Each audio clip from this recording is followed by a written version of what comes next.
Mhlongo is going now. 6:93 in round 2. Silver in the 100 meters here. Can he get his second medal of the week? He's jumped 7:03 this year. That would leave him 3 centimeters short. He's pushed a lot into it. It looks to be beyond 7 meters. It's certainly around that mark. It's a fair jump too. It's a white flag.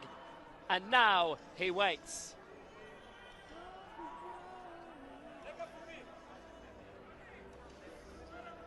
So tentative for the South African. 6th in the long jump in Rio. And now here he is, definitely on the brink. He has never claimed a world championship medal before this. Now Mhlongo, what has he pulled off in this T44? He is the world record holder, remember, in that 7:03, which he set in Grosseto back in June. And he's done it! Look at that, the celebrations are up. He's increased his world record mark by 4 centimeters, 7:07, and he goes into bronze. Strength falls. 2, 3. Welcome everybody to another edition of the Just Our 2 Cents podcast. Super excited to introduce our next guest for today. What can I say about the big guy? He's a Paralympian, business owner, PhD candidate, motivational speaker, human rights activist, and more importantly, also choir singer. Yeah. The legendary Mpumelelo Mhlongo. Welcome to the podcast, big man. Thanks for doing this for us. Thanks, Ian. Thank you for the kind introduction, and it's good to have you. Well, it's good to be on the podcast with you and Wade. It's all facts, my man. All facts. Yeah, man. Something that I kind of found out recently, which is terrible, is that Mpumelelo means success, man. And I mean, like, tick that box. Like, with that intro, I mean, like, done deal, boom. You know, and that's pretty crazy. So, like Ian said, man, it's such a cool thing and such an honor to have you on our little podcast, man. Thanks for the time. Yeah, for sure. Yeah. We know you're a busy man, man. You're a busy man. These are the people that make sure that I can actually do what I can on the track and break world records. So it's the least I can do for the amount of time you guys put in to make sure that there is some form of success with these skinny chicken legs. So where you up now? You in Joburg right now? Yeah, I'm up in Joburg, based in Linden at the moment. Came up for the hard lockdown to be with the girlfriend.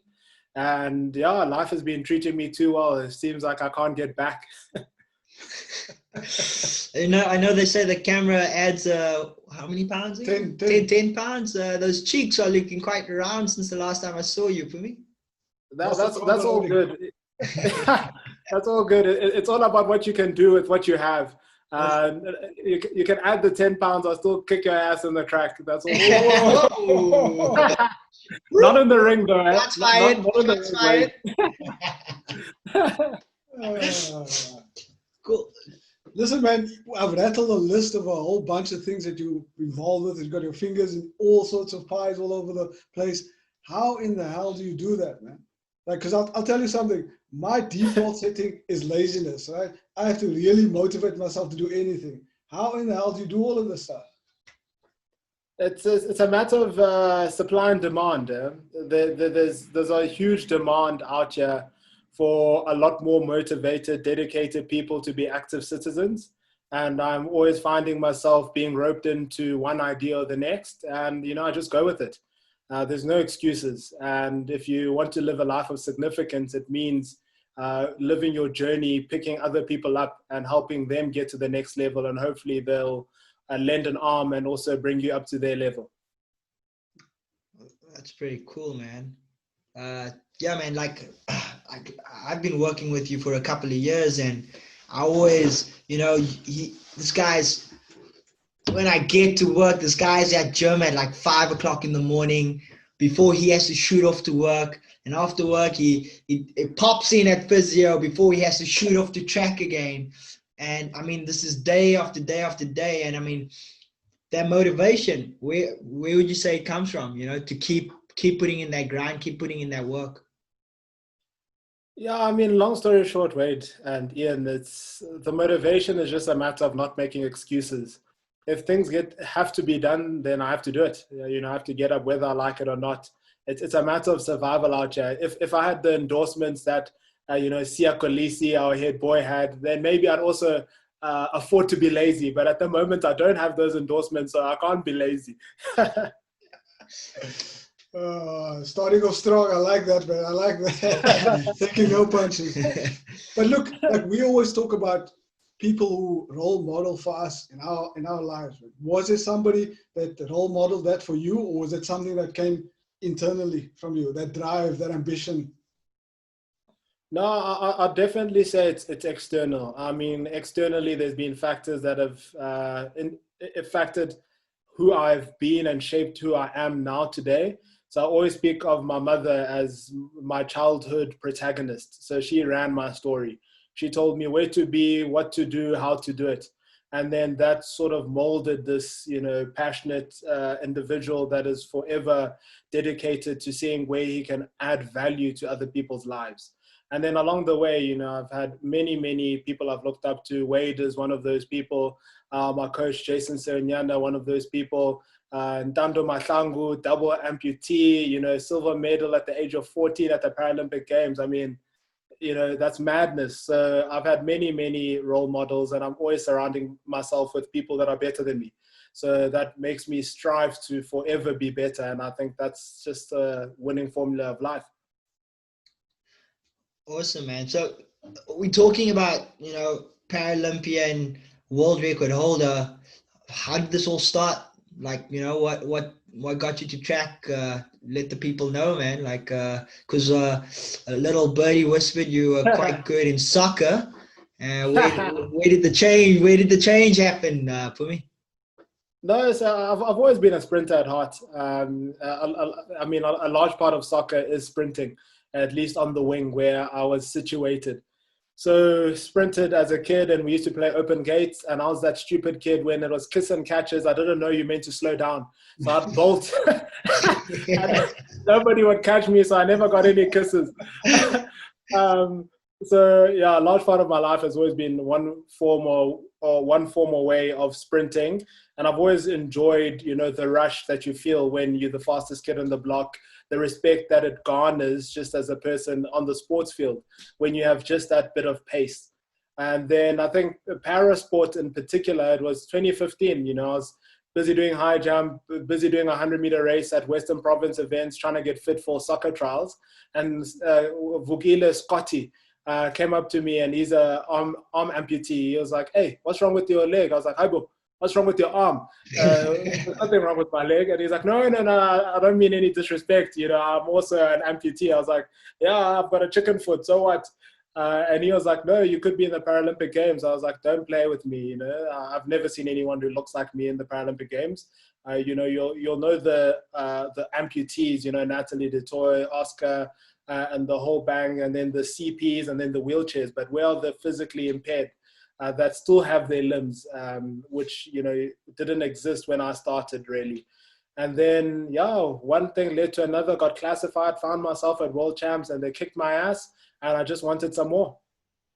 I'm sure that put a little bit of fire under you, and knowing the person that you are, you wanted to prove something, probably not only to them, but to yourself.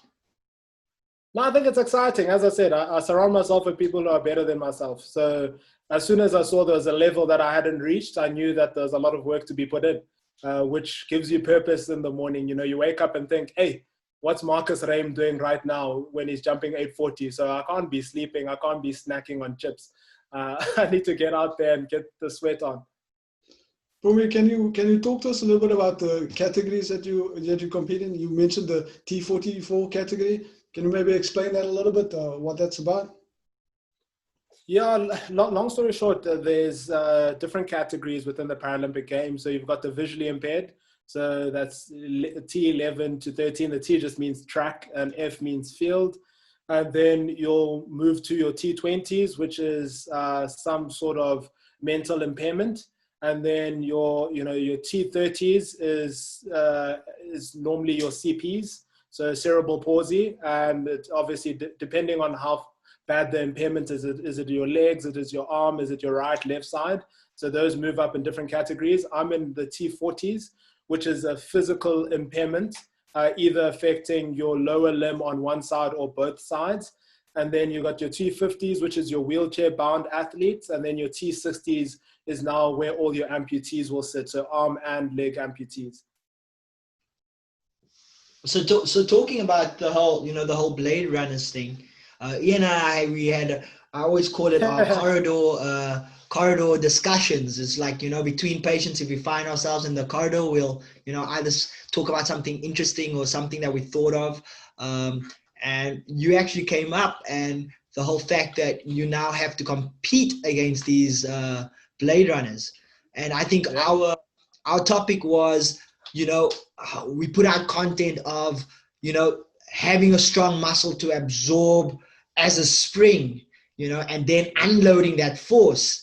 And now you look at, like you mentioned, like Marcus, that prosthetic is basically an amazing spring that loads so much energy. And then if he catches it on the right area, he just unleashes all that force, and you are not having that kind of tool, if I can put it in that way, or capability to generate that much force through a prosthetic. You have to go up and compete against them. Like, what's your feel on that kind of outlook or against the Blade Runners? I've got two, Wade. I've got two feelings. I mean, Marcus Rem is a technical genius. If it was easy, everyone who had a blade would be jumping 840s. They don't. It's only Marcus. So, give credit where credit is due. The man does something right. Yeah. And I always have this feeling where people say, oh, he has an advantage. Yeah, on the back of a very big disadvantage. He doesn't have a leg. So one little change in 2-3 degree angles, that blade is kaput, and that's what a lot of the blade jumpers are facing. And in terms of the Blade Runners, there was a time in which I really felt hard done by, but then I just you suck it up and you get moving. So personally, I have no issues with it. I'll always race with people who are better than me. I'm not racing to be the best. Just because I'm in a certain category. I'm just racing to better myself at every event. And if I can continue better myself until I'm in podium, amazing. If I never get there, well, then I didn't have the talent. We can talk disadvantage, advantage until the cows come home. But I'm a kid born in the townships. I've always been at a disadvantage. But it's what we have that empowers us, not what we don't have. But in terms of the other T44 athletes that don't have that same mindset, who then don't get to go to major championships, that don't get sponsorships from their government because they're not competing at a international level, that's where the unfairness comes. And that's what's really at my heart, is those athletes that can't compete with the Blade Runners, not because they're not talented, but just because they're not in a position to actually compete at that level with people who have an advantage compared to them. But also, as I tell my friend from Italy, Emmanuel Di Marino, I always tell him, I was like, suck it up. There's people in worse situations. You come from Europe, I'm from Africa. So if I don't have an excuse, you can't have an excuse, Papa. You need to get on with it and just get better. So talking about that, I mean, like at the, I think it was the 2019 World Championships, where you were eating breakfast, I mean, world records for breakfast, basically. But you were forced to combine the two categories in one race. I think it was T44 and T46, yeah? So you were all over the place, man. We felt that was slightly unfair, actually massively unfair. I mean, how did it affect you? Not really, these have become my family. So as much as we're competitors, I think if I look at Felix Strang, the German, Johannes Fleurs, these are people that are family and we are friends, and I want them to show up on the day and do the best they possibly can. And yes, the sport hasn't grown to the point where you have ample amounts of people with physical impairments like myself. So then you can have a full race and we can showcase who's the best clubfoot.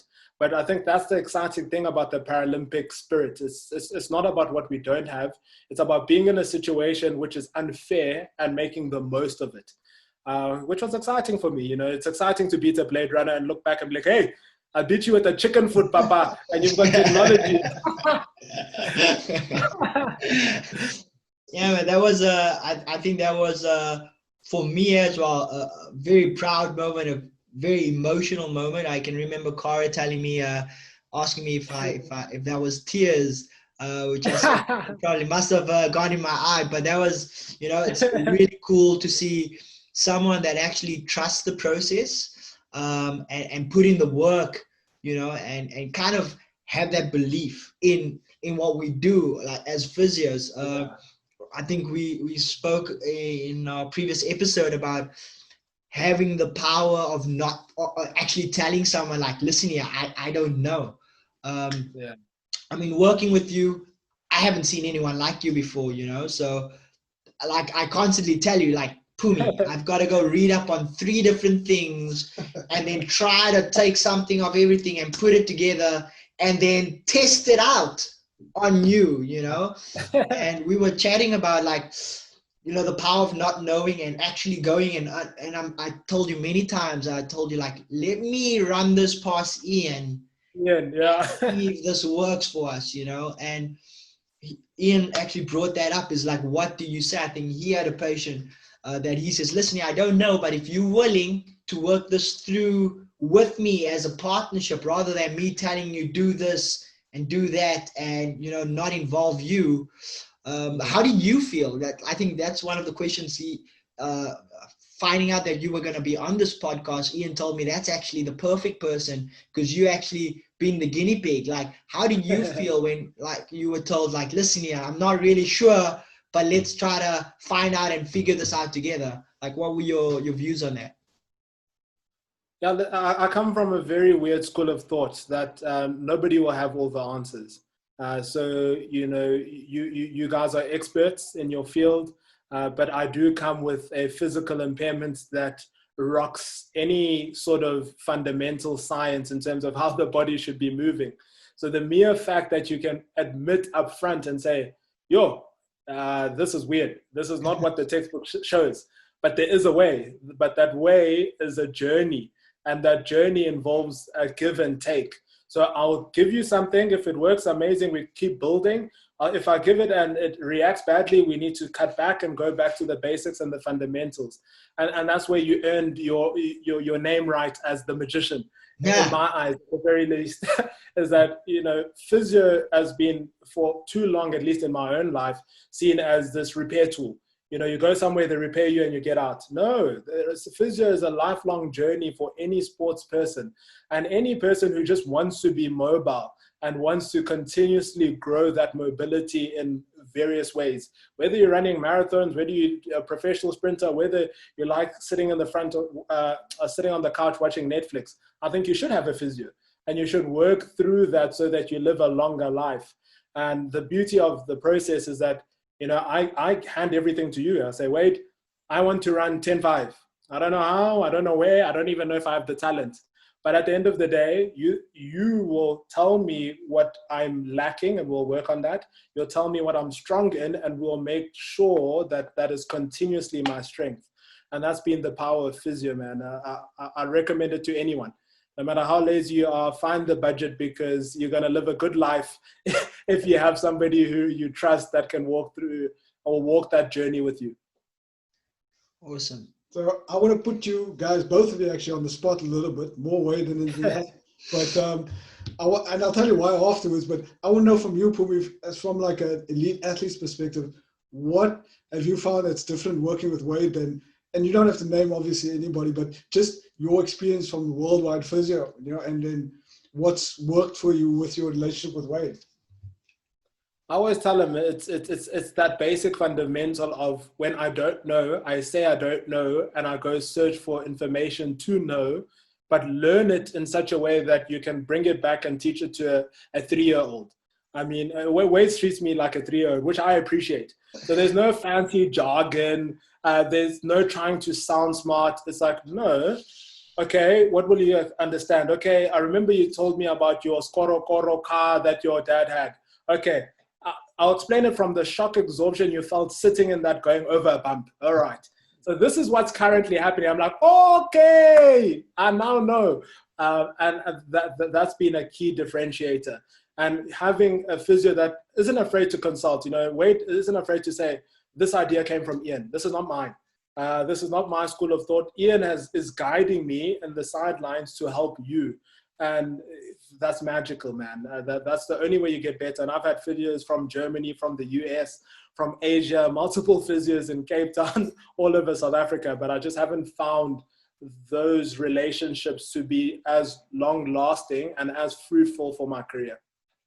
It's good that you say that, because, and I'm putting him on the spot once again badly, but I feel like personally, he needs to hear that a lot more, man. And I say it to him like all the time, he needs to almost like, you need to trust yourself more and trust your skills more. Because for me, what was clear from like almost day one that we got together and started talking is that he's so passionate about what he does, and he's so curious and wants to better himself all the time. That comes across to clients, and that kind of, for me, if I was a client, particularly an elite athlete, I would appreciate that a lot more than somebody just being interested in fixing me over the short term. Somebody that's really passionate is always, they actually call us the nerd herd here at work, because all we talk about really is physio all the time, so, and that to me is a key differentiator for me, that shows to me that this guy is going to go places in terms of physio, but he doesn't believe me enough when I talk to him about it. well, Ian, sorry, Wade. Go for it. Yeah, having that trusted advisor, I tell Wade, I want to see you every week. And then he'll ask me, why? I'm like, don't you want the money? He goes, no, it's not about the money.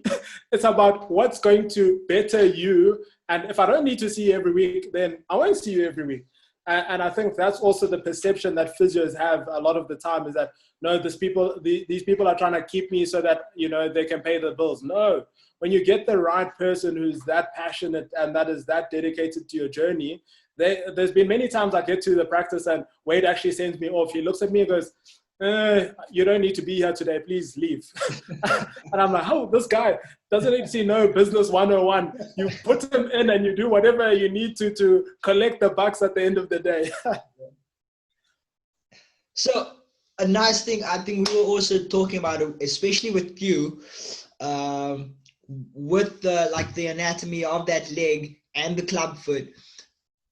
Talk us through previous, before we try to change on how we did things, like how your load management was. Because I can remember starting with you, you'd tell me like, I'd have a hard session on Monday, and then I have to rest Tuesday and Wednesday, and then maybe I can make another session on Thursday, compared to what you're doing now, which is gym session, track session, almost every other day. Talk us through that. Like, what were you going through, at the start of your career, handling this? Yeah. I know you having to try, also running with a modified prosthetic as well, kind of a little blade as well. Talk us through that, man. Yeah, I think the big thing is that, I'm a person who seeks experts' advice and, people who are specialists in their field.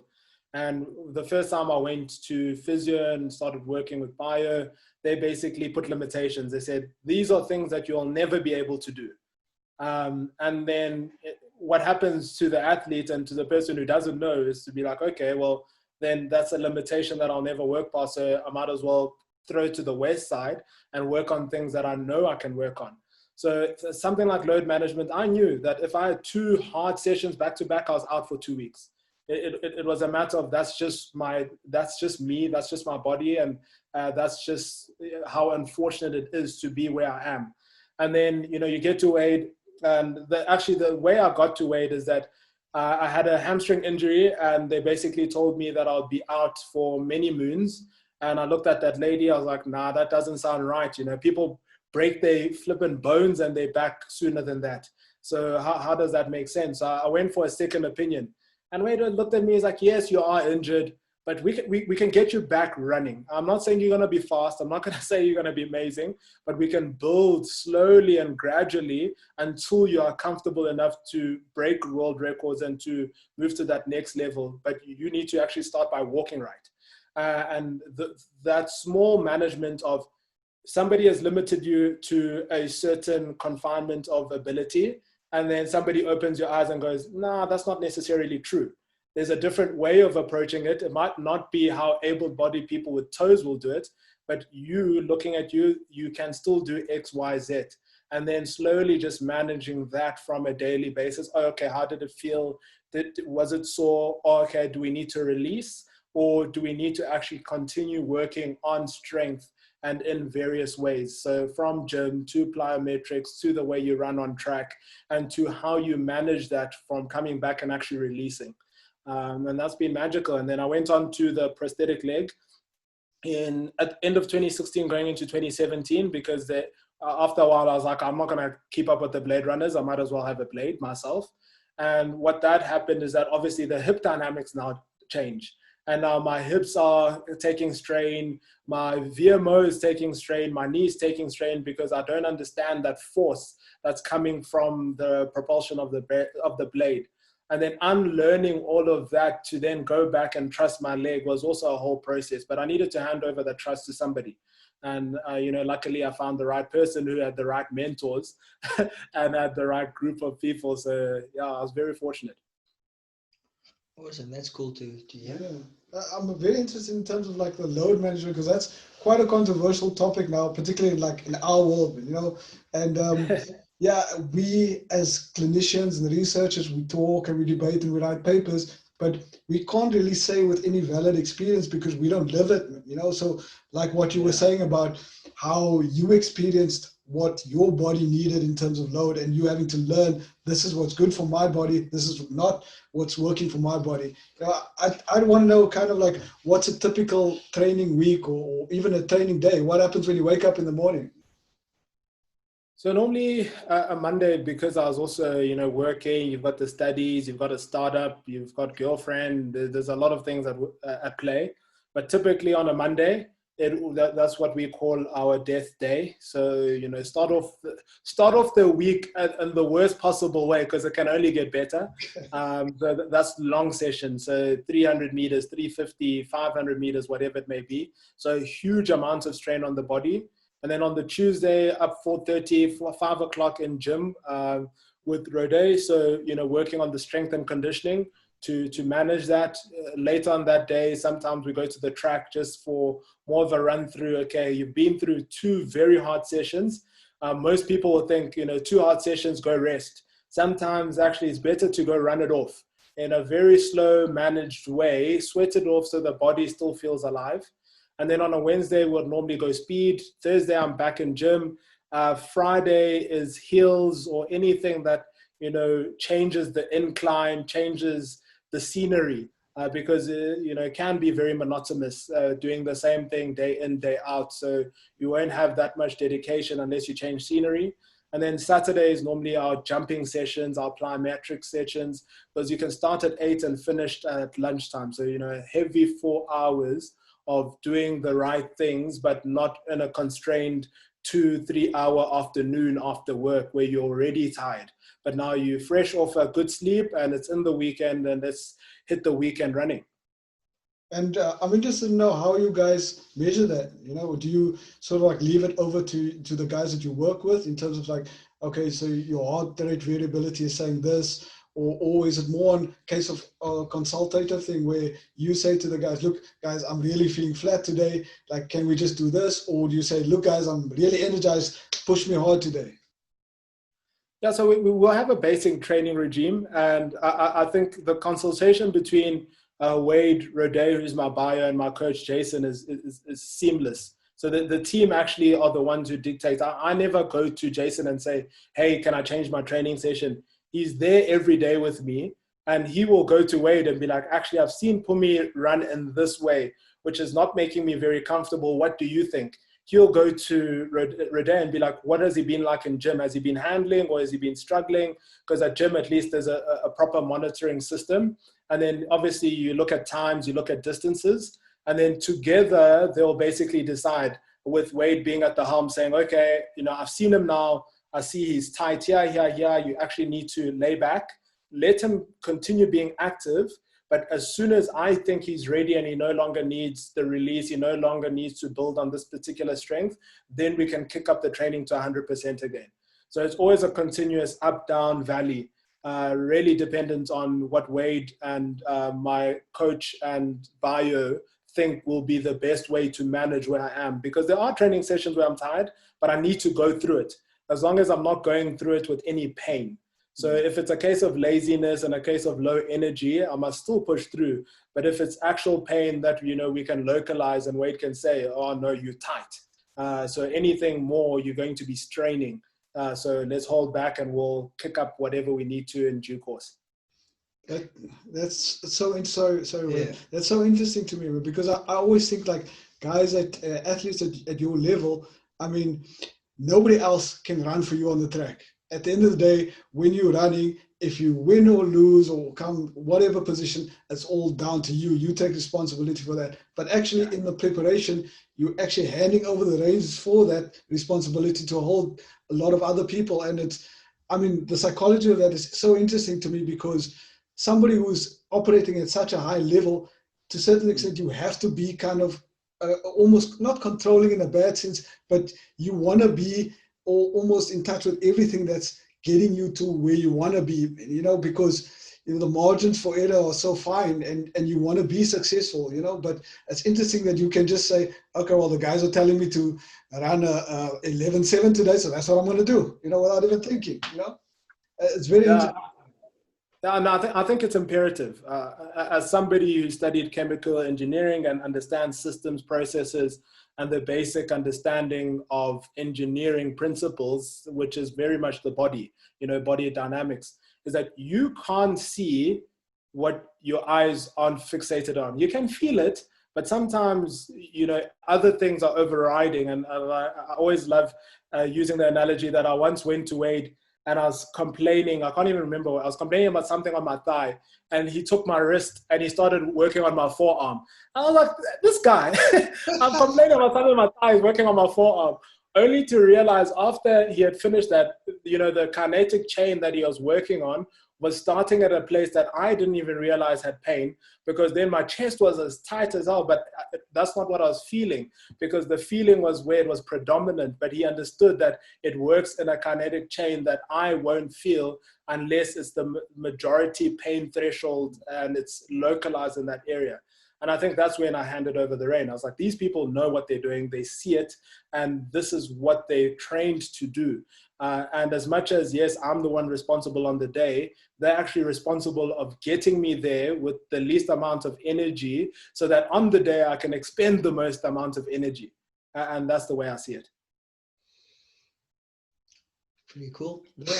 Pretty Very cool. interesting. So Fascinating. another thing I'm going to bring in, I don't know if this is top secret or anything, Pumi, but you know, November 2019, it was World Champs, right? For you? Yeah.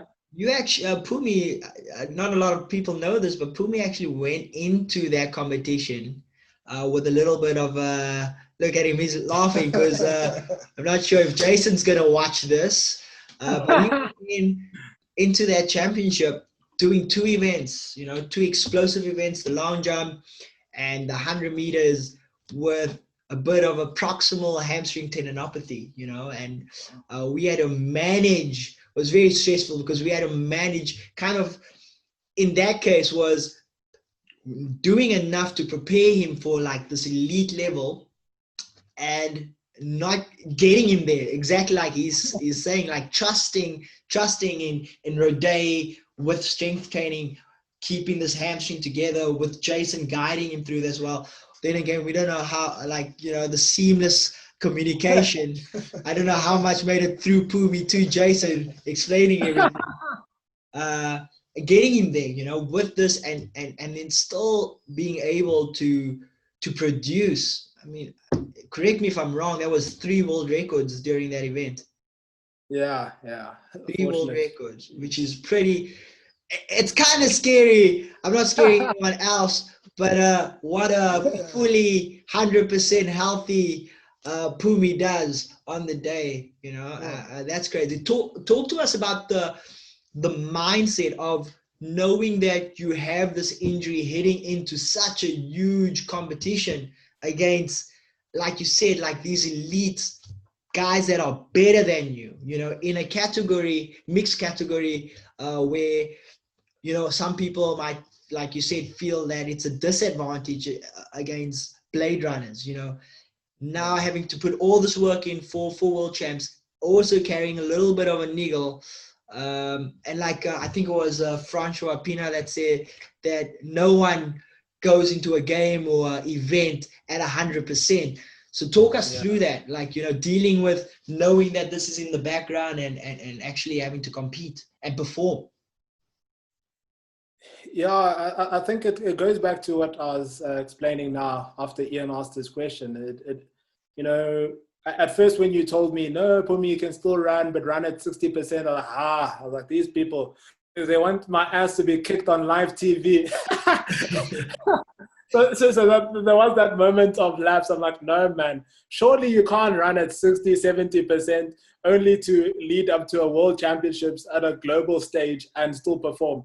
But, you know, when people sit you down and you really trust who they are and what they stand for, as somebody, you know, who, I mean, Wade is an elite athlete himself. So he wouldn't be leading me astray for the sake of whatever it may be, which is a lot of what the mindset is like, because I don't understand it, it means it's not true. Well, not necessarily. When you don't understand it, you just need to ask enough questions so that it's portrayed to you in the way in which you can consume that knowledge. Because then, you know, they're not psychologists at the end of the day. You know, they're physios, they're bios, they're coaches. And the biggest mindset of that is actually, it came in my training. When I would normally do my speed sessions and I would compare myself to like a Roscoe Engel who does speed with me. So Western Province sprinter, 10:05, very fast, but over the 40, we neck and neck. And then all of a sudden he's beating me by 7 meters and it's 3 weeks before world champs. And I'm looking at Jason, I'm like, this is my strength. If I don't have my strength, how am I going to survive? He says, well, when you don't have your strength, your weakness needs to take over and be your strength. And that's all Wade and Rade and me have been working on, is your final leg. Warm up until you're in the body position that doesn't give you the most pain. And at that point, then you gun it as if there's nothing left in the tank. And that's what happened. We went back to technique. We said, if a lion chases me now in the jungle, there's not going to be a hamstring tear. You're going to run because your brain won't be thinking about the pain. It'll be thinking, if I don't stop running, I'm going to die. And that's the mindset we adopted, is to say, yes, I will never be the fastest. I want to be out the blocks, which is my strength, but that's actually fine as long as I'm managing to put in the hours, I'm managing to put in the right technique, and I'm managing to hold everything together so that on the day I can run as fast as I can tear whatever I need to, and we'll have enough of a recovery process afterwards to get back to 100%. Did you do anything different in that week of the comp, like that you would normally do than what you would normally do? Sleep. Okay. No chicken nuggets by any chance? No, I wish I went onto a vegetarian diet. I cut out a lot of meat and I slept just because of inflammation. Because I wasn't active, I didn't want that heavy meat sitting in my stomach. And then, you know, you get on track, now you feel heavy, but it's just in your stomach and the processing. So every time I even spoke to Wade, I was like, Wade, is there anything else I should be doing? He's like, bruh, we've done enough. I know what you can do. Just go show the rest of the world. I'm like, Jason, Wade is talking nonsense. Is there anything else I can do? Jason goes, Wade has already spoken to me. You can't play us against each other. Go sleep. Wow. So I think it's something that Ian would be really interested in. And then again, like, not coming from me, after having that tendinopathy, you followed, and I like this because I always like, then again, kind of probably changing it up a little bit, but putting you onto a routine for after coming back with this hamstring tendinopathy, now even more flared because you pushed yourself to the limit. Something that I've, like Ian and I have spoken a lot about, is the the hamstring rehab, you know, the very scary, no one knows how to do it, gold standard wise. And we changed some things up and kind of used the Aspetar system as well on hamstring rehabilitation. And then this guy does his first test run on the beach while he's on holiday. You know, so it's really cool to see that, you know, these guys at this elite level, guys that we look up to as clinicians are putting out things, also admitting that, listen, we don't have the silver bullet. This is not the gold standard. This is our ideas. This is what worked. And I mean, it worked on an elite athlete like yourself, doing these funny movements and doing these boring exercises. A lot of people call them wishy-washy, you know, like, am I not supposed to be lifting heavy weights all the time to get this fixed? I'd like you to tell an interesting story about you warming up with these bands before an event. I think it was down in either Cape Town or was that Cape Town or Joburg, where you were doing your funny band exercises and everyone watching you like you should do the physio at home or something like that. Yeah. I see the rehab, and I think the reason why I had so much trust in it, a story that only the inside team will know, is that during the World Champs in the long jump, so we ran the 100 heats. I was sort of okay. By the finals, my leg was done. So we went into the long jump saying, Pumi, you have 2 jumps. So if you don't make it in those 2 jumps, you are proper screwed. So you need to make those first 2 jumps count, because anything after, your energy is dissipated, you're feeling a lot of pain, etc., etc. So I do my 2 jumps and I'm nowhere near podium. I'm like, okay. I tell Jason, one more. I do it again, nothing. And it led up to the last jump. And I go to Jason, I'm like, Jason, my hamstring feels like somebody is poking a knife through it. And he goes, okay. He goes, so what do you want me to do? I'm like, well, how do I jump? How do I run when my hamstring feels like somebody's poking a knife through it? He's like, what did Wade tell you to do when you're feeling the most pain? You need to move it to another point so that it takes away, from your brain that this is the area that is of most pain. So I was pinching myself on my left side and my right side was so I kept pinching to the point where my left side was what was sore. So I came down that runway, got into podium position. I was like, this crap works. Everyone, just a disclaimer, that's not actually what I meant by that. But this guy goes and pinches himself and it works. I didn't see that bum pinching technique in any of the textbooks that I read. It worked. We'll do a study. Yeah, out of the science. So no, when he comes back and tells me, this is a rehab, it's not a silver bullet, it's not gold standard, it doesn't guarantee it for everyone, but do it. Do it because you never know what it will do for your body. Do it properly. Know that you need to feel X, Y, and Z. While you're doing it, it will be boring, it will be monotonous, but at the end of the day, it will be building up a base that you'll need when we go into the gym, when you want to lift those heavy stuff, because there's no use you not being able to pull a band and then thinking that you're going to be squatting double your weight. Life doesn't work that way. Or it will, but then you'll be compensating to do it, which means the right muscle groups won't be firing and active. And that's where the trust process came. And the story Wade is talking about is I was at one of the Western Province athletics. Everyone is doing run-throughs. They're doing dynamic drills. I was there with my bands, clams. I was like, clams, boy, clams. And they're like, homie, is that all you're going to do? I was like, that's all I need. I was like, I need my glute medium to be active. If I can feel it, then I'm fine. I will run on the track. I don't have to run here. And that change in mindset as well, to be like, well, let's try very new things that are out of the regular, see if it works, because I won't lose or gain anything in that race. But what I will do is take in a lot more knowledge we can use going forward, which was very funny because I was the laughing stock of the town, but I actually ended up beating able-bodied athletes in that race without having warmed up, apparently. So afterwards, did you see everybody getting out their bands in the next competition? No, the bands are a standard thing now. Now there's speed bands, there's every type of band. But Wayne, what coming back to the hamstring origin tendinopathy, I'd be interested to know what you guys did, what you did differently with Pumi in that short time that you had. So I always, shoes are great, but I always like to do things, bare feet, actually feel the contact of the ground. And Pumi would probably be the first to tell you, like, don't make me do one-legged stuff on my club foot, because it's going to throw off my balance and things like that. So we kind of had to adapt a lot of the movements, actually speed up without kind of open chain type things, and use a eccentric braking force to kind of do certain drills.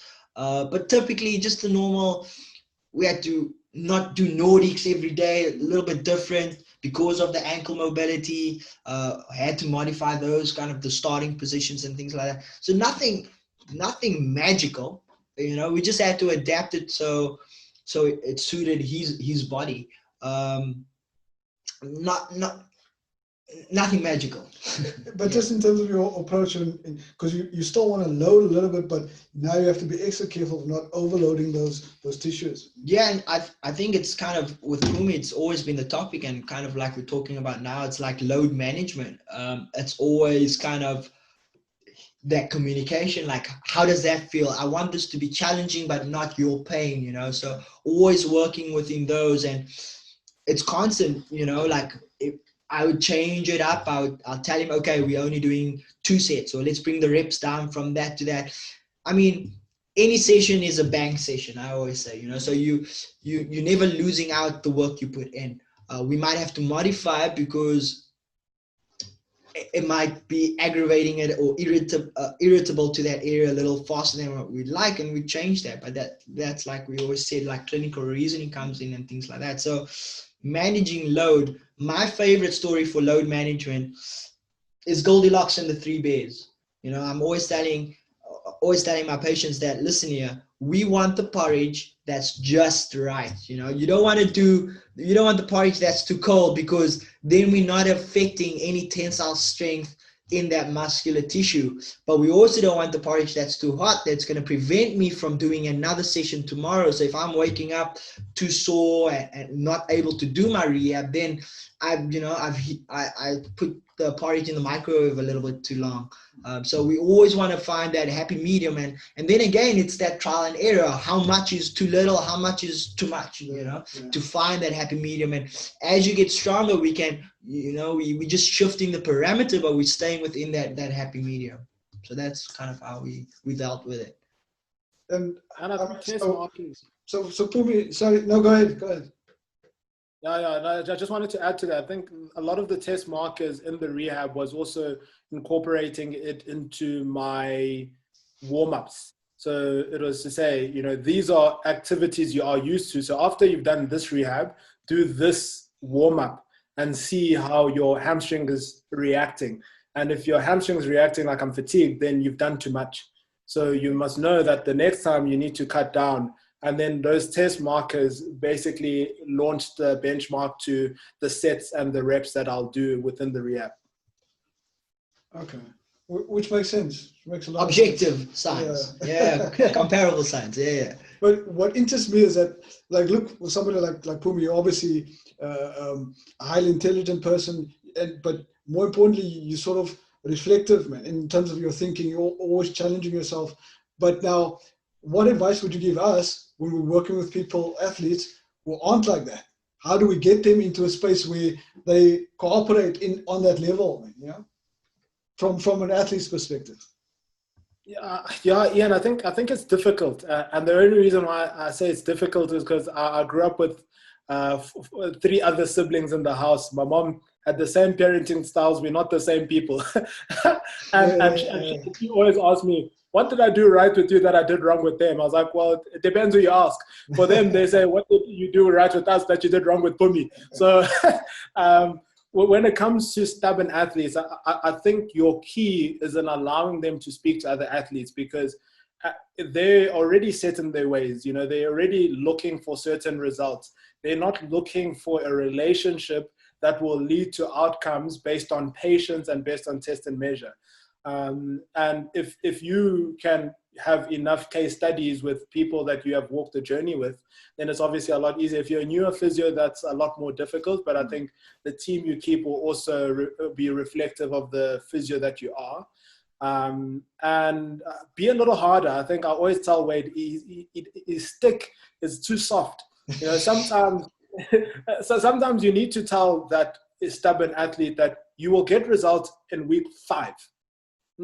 You know it should be in week 2, but tell them it's going to be week 5, because then the expectations of where they are looking to go is, and then everything is a surprise. Oh, amazing. And that stick of saying, we'll give you results in week 5. This is what they should look like, but there will be results regardless, because we are doing, you know, basic tests of this is where you are and this is where you want to go. But sometimes, you know, when I'm looking to balance on my right leg, I don't end up balancing for 30 seconds. But now at gym on my right leg, I can do a hop onto a higher platform.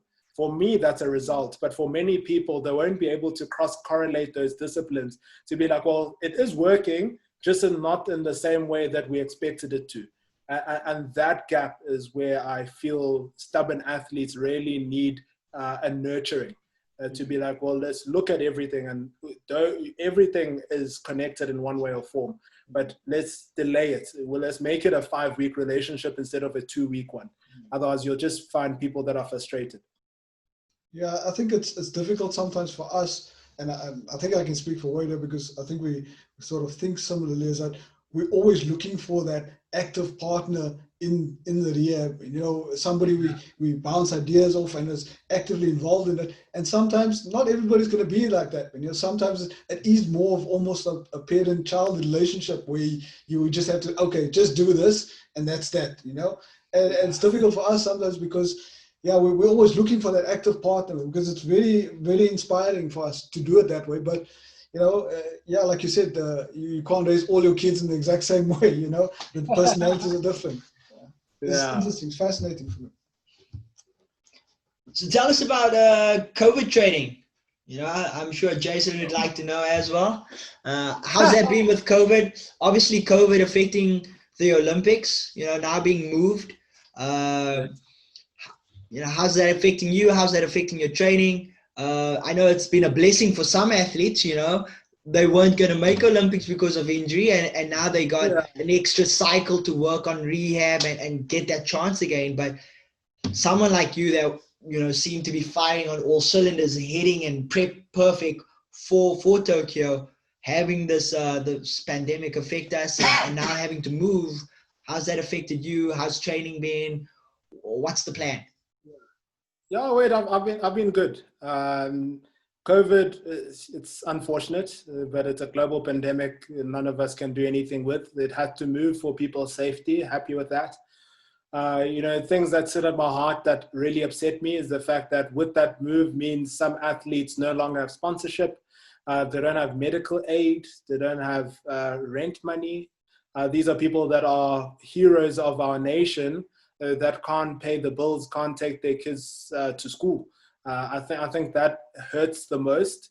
So whether I have training facilities or not, I make do. You know, there's a road in the backyard, I'll use it. There's a bit of a driveway, I'll use it. There's a grassy park, I'll use it. And I've actually felt very good because I've finally, yes, I think leading up to Tokyo 2020, we would have had massive results just coming off world champs and that confidence, knowing that we were probably at an 85%. And now feeling more of a 95% and looking at the times. And Jason asking me, he's like, what's in your sugar, bud? Because this does not seem right. Or is it my timing? And so we were always going to really push ourselves to the next level. But I went back to basics and I used everything that we had built over in the past with Wade, with Rode, and that's what I stuck with. Trying to just balance with my eyes closed. You know, something literally that seems as remedial as that has made a massive effect to me being consciously aware where my ankle is and where it hits and how quickly it comes off the ground, you know, my foot contact time. So when I look at the times I have currently, I believe that I'm going to be a contender for the gold medal in terms of performance, because we are going to run 10.5, 10.6 in that range, which is exciting because it meant that, you know, COVID and lockdown wasn't a waste. It was actually a time to look at our weaknesses and actually build up our weaknesses, knowing that we can always maintain our strength. And now coming out of COVID, it's going to be about how do we get our strengths to the next level now that our weaknesses aren't holding us back. And that's going to be scary. I'm very scared to know what the results are going to be, especially when I get back to Cape Town and Wade can finally properly work at me. Not when he says, oh, balance, and there he is busy doing the tango. He's like, no, you're meant to be stable. I was like, hey, this is me stable, Wade. It's very scary. 10.6, 10.5. Yes, I'm able. I can't dream of running that fast, you know, which is crazy. You know, it's like new respect for running like that, man. Coming from someone that was told that might not be able to walk properly, you know, it's crazy. Very crazy. Awesome story. Do you ever think, like, what if I didn't have a physical challenge, what I could have done in terms of just sprinting? Do you ever get into that space? I've done the maths. Please tell us the maths. Listen, Ian, there are dark times like that where I get frustrated. And I don't think it's a frustration of, you know, I don't like who I am and I'm frustrated on my deformity or disability. It's not that. It's the frustration that, you know, you'll have people who will look at you and feel pity. And you're like, man, pity. Like, seriously? And then you'll have corporations that tell you that, no, the reason why we're not sponsoring the Paralympians is because it's not exciting. You know, people don't want to come see you guys because it's not exciting. I'm like, there's nothing more exciting than somebody who has a physical limitation, you know, going through all boundaries to say that I want to be a contributor of society. I'm like, ask any kid, that is as exciting as it gets. Then every kid who looks at me, looks at my foot and sees what I do, I guarantee you'll be just as inspired as watching a Kani race. It's just a matter of actually portraying that narrative and putting it out there. But the tentative times that we have had and that we've had looked at, you know, just from a physics perspective and a power output delay that I have on my right as opposed to my left, I would be running anywhere in the ranges of 9.6, 9.7. Wow. And that's obviously in a perfect world. And nobody lives in a perfect world. But I believe that if I didn't have that limitation physically, that would be something I'd strive for. Whether I would get there or not is a different story, but I'll definitely be close. Wow. Wow. Wow. Yes. That's pretty quick. Wow. That's Olympic gold medal time. Well, close. Wow. In some years, yeah. Wow. Wow, man. Let's give Ian a moment. I'm blown away. I'm blown away because in my head that would frustrate the hell out of me. You know, like I know I'm capable of this, but this one thing is kind of holding me back. But it seems like you're in a different mind space, man, and that's amazing. That's amazing. Yeah, it was my physics teacher in university that actually did the maths for me. So he specializes in mobility and looking at force outputs. So we did all the tests, and he was like, okay, your 100% would be a 9.3. I was like, nobody runs a 9.3. So realistically, it's about a 9.7. And I was like, man, why did you have to tell me? You know, I was good knowing that I'll never be good enough for anyone besides myself and my little community. Now you're busy telling me that I could be running against Usain Bolt. Come, man. You know, let me be. That's pretty awesome, man. Yeah, I mean, look, one or two things, just a little bit of a sidetrack. We've spoken about you being I believe you nearly signed for the Brazilians when you were younger, or you nearly joined the academy in terms of football. Right? Do you, So I was in the Sundowns Academy yeah, in primary school. Yeah. okay. So are they still your favorite local team or? No, I was always Amakosi for life. Oh, Even the okay. I came Well, from a that's, family that if you're not Amakosi, you sleep outside and you don't get porridge. yeah, as a Cape Town boy, I can't really admit it, but they were also always my favorite local team. And, it's just one of those things. Yeah. So yeah, a large part of my life, I thought I was going to be a soccer player, and I could have been. I still think, I had enough talent, but all that hit me is that, as you grow older, different priorities shift. And my parents were very heavily focused on academia. Academia is the way out of poverty. They said, in the sports world, one injury with your disability, everything you've worked towards comes soon nil. So go back and look at your books. Once you've finished with your degree, then only can you look at being a sports anything. Otherwise, go play with your friends after you've actually studied for your test, boy. And I mean, on another little sidetrack, do you see yourself as a role model? Yes and no. I know the reality of it because I've had a lot of people contact me over the years saying that I am a role model to them. But I think that we shouldn't live in a society where we put people in pedestals because you are always bound to be disappointed. They're people. So in that sense, I think we should change the way in which we see role models to being everyday people that are just trying to grow themselves. And, the closer it is at home, the more contact you can have with them, the more you can grow. And if you look at my circle, I chill with Wade. These are people in their 30s who've experienced life that are experts in their field, which means that's a role model to me. That's somebody I look up to as a mentor, but they treat me as a friend. And what does that do to this young kid? It's like, oh my Lord, this person I look up to that one day I want to be considers me a friend, which means that I'm on the right path.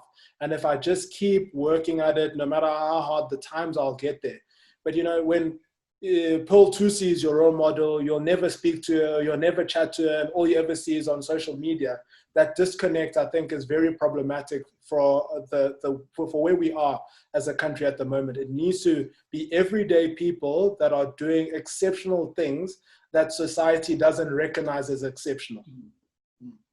I fully agree with that, man. And for me, just in terms of your story and several other people that I think are role models, the big thing out of that is that what I think is important for kids to learn from a very early age, and that maybe some of us didn't necessarily have, is that just that freedom or ability to be able to dream and to feel like you can do anything. Why not? And sometimes we restrict ourselves a lot, but and your story certainly gives us a big example of that. But why not? Thanks, yeah. Yeah, and growing up, like my mom thought I was always weird. They'll be like, "Oh, is your role model Nelson Mandela?" And I'll tell her it's my grade 1 teacher. So, you got Nelson, you've got Cyril, you've got all these amazing stars. You got John Smith at the time, Gray. He's like, how's it your grade 1 teacher? I'm like, this person is grooming the youth and leaders of tomorrow and doing it in such an amazing way that they're so passionate. I'm like, that's what I aspire for. And yes, I know they don't get the same accolade and fame, but I don't care. What I care about is the heart that I see. And that's not to say that, the role models we do have globally and nationally that they're not deserving. They definitely are. These are amazing people that have achieved extraordinary things in their fields, and they deserve that fame. But at the same time, that disconnect from wanting that fame and not knowing how to get there is what lands our youth in trouble. So if it's closer to home, then I think we'll have a massive youth intake of people who are just wanting to be contributors of society. And I think active citizens is how you get out of this economic crisis. It's not from government and blaming people and blaming this. It's being part of the solution on the ground. And talking about the whole kind of like the whole proudly South African thing and things like, talking about you as an athlete, as a role model. I think we've had the discussion where you told me that you're more popular or more known around the world than in South Africa, which is crazy to me, which is crazy. How does that happen? Yeah, wait, if I had the answer, I would have fixed it by now. But it's exposure. I mean, I still remember in 2016, we went to the Muller Anniversary Games in London, and I got into the airport. So first of all, getting into the plane, the pilot announces my name. I'm like, all right. He's like, we have a famous person on board. We'd like to thank him for flying with us. I was like, dope, never had this experience before, okay. Land at the airport, there are people with signs, Mhlongo, Mhlongo. It was more like Malongo, but that's fine. I was trying to say. And I'm thinking, who are these people and where the hell do they know me from? Because back home, I'll walk Checkers, a ShopRite on the street. My own friends won't know that, I do anything besides the skinny black man that chooses to jump in sand as a grown-ass man. And that's the perception. So it does hurt every now and again. And once again, it's not from a place of, I want to get rich through sports. That was never the intention. I think sports has allowed me to travel the world, see cities that I would have never seen otherwise. So I have ample gratitude. But not everyone has the ability to have academia as a talent as well as sports. Some people, sports is their only way out of poverty, and they are really talented and are really deserving. And that's what hurts my heart, is that because they don't have that exposure here in South Africa, and because disability is still something we are, you touch on and you look at, and it means that they will never move to the next level, even though they are deserving of it. And they see the competitors doing it all over the world. But they will forever stay at home. They'll forever stay in the same neighborhood, which is not bad. But as long as you are able to contribute once again to that neighborhood in a meaningful way through your talents. So I guess the obvious next question is, when you start in your political party, right? And where can I sign up? We've got president. We've got way too many already. Yeah. I've always thought about politics, but listen, I think there's different ways to be of influence, and politics is a huge titan. And I've got mad respect for the, Ramaphosa and what he does, what he stands for, and many entities and people in government that are doing good. It's overshadowed by the corruption fatigue that we've gone under over the last couple of terms. But I think there are people, they're nowhere to be seen. And to move anything in government will take you 10 years. So I'd rather affect my immediate communities and entrepreneurs on the ground. That's where my heart is, because I want to see people's lives changed. I don't want to be part of the policy, because it's good to have policy, but if you're never going to implement it, then what the hell is the point? So how do we get your story and more people like you, your story out there? Because I think particularly right now, this country needs more feel-good stories. There's a big depressive mood around the whole world, but specifically here. And I think your kind of stories is uplifting. People need that at the moment, So once again, for president, that's what I'm saying, basically. No, definitely not. I don't even think my story is the best story to tell. Even within the Paralympic movement, there's better stories. I think it's a matter of a massive collaboration with current media outlets and somebody doing that undertaking. And in the background, we are. So me and Tyre and Pile and a couple of other stakeholders are looking at sharing more stories, hosting more events, and thinking outside the box. Why do we have to be at the track to showcase disability? Let's do it at a mall. Let's have a 30-meter race versus it's me, it's Akani, it's whatever the fastest person. I know Loch is in trouble at the moment for gender-based violence, which is obviously, disheartening as somebody who's such a big figure in the soccer world for many kids. And, we condemn that sort of behavior. Somebody who has his speed in soccer, Cheslin Kobe, let's have that race. I'd be very interested to see who will come first. Between me, Akani, Ches and Kobe, and choose whatever soccer player you want. And let's see if after that race, people will pity disability. let's see Wade van Niekerk run against Mpumelelo Mhlongo over the 400 meter. I'd love to see it, but Sounds to me like the gauntlet has been dropped. I'll get some money behind that. And that's how we change it, because then everyone will be asking the question, who is that person? How did he beat Cheslin? How did he even compete at that level? Wade had a bad race and a double amputee kid beat him. Who is this double amputee kid? And then the story will be wildfire, and then those stories will obviously bring out other stories that we haven't heard of. I mean, like Zanele Situ, she's been in the Paralympic movement since the late 90s, and Mandela regarded her as a hero in South Africa, one of Mandela's heroes. But people don't know her. I'm like, how is that possible? How is that there's that disconnect? And that disconnect is because she has a disability, which is unfortunate. So true, man. So true. Jeez, I know we can keep you here forever because, I mean, you're such an interesting person to talk to. How are you for time, man? No, I'm all yours. So when Wade said, I need to chat to you, I said, Wade, for everything you've done, you can have my whole weekend. Even Wade called, so therefore you will be there. That's so awesome, man.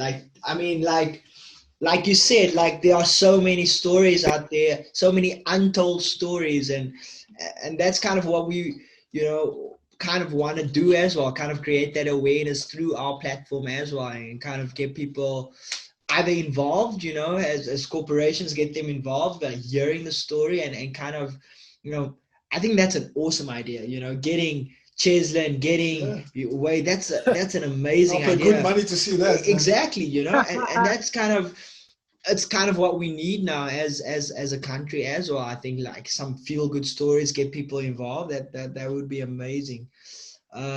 Yeah, I can volunteer my physio services for that. For that event. the big 30-meter dash. So that's pretty amazing. Wow. Yeah.